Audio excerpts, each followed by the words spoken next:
We all care about the environment, but many of us wonder what we can do to address ecological challenges like pollution, climate change, waste management, consumption of natural resources, and the conservation of wildlife and natural habitats. There's so much to do. Where do we begin?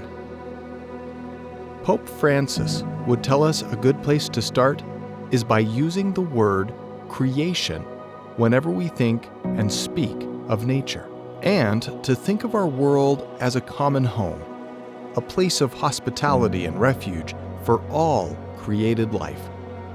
The word creation carries with it a deeper meaning than the word nature, because, as Pope Francis tells us, creation has to do with God's loving plan, in which every creature has significance, has its own value and place in the world.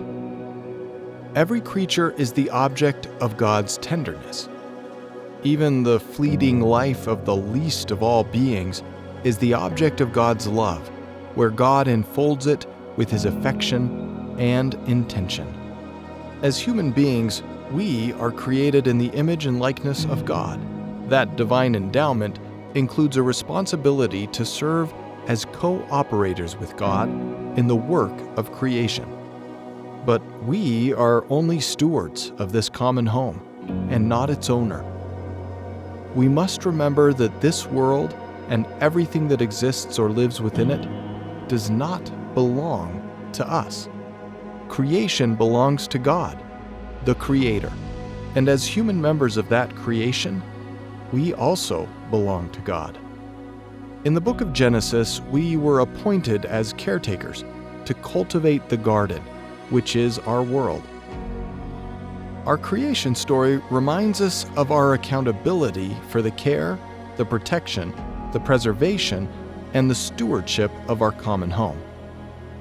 This implies a mutual relationship and interdependence between human beings and all of creation. Authentic human development and our own fulfillment as individuals is dependent upon our cultivation of three interconnected relationships: with God, with our neighbor, and with creation. Our commitment to care for our common home is not optional if we believe that we most reflect the image and likeness of God when we act as responsible caretakers of His creation. At Christus Health, we extend the healing ministry of Jesus Christ. And we should also follow Jesus' example of looking at nature with genuine affection and concern. He lived in harmony with creation, and His gospel stories are filled with images of nature and examples of their value and significance. Creation is a gift of God, and through it, God's goodness and beauty are made known to all people.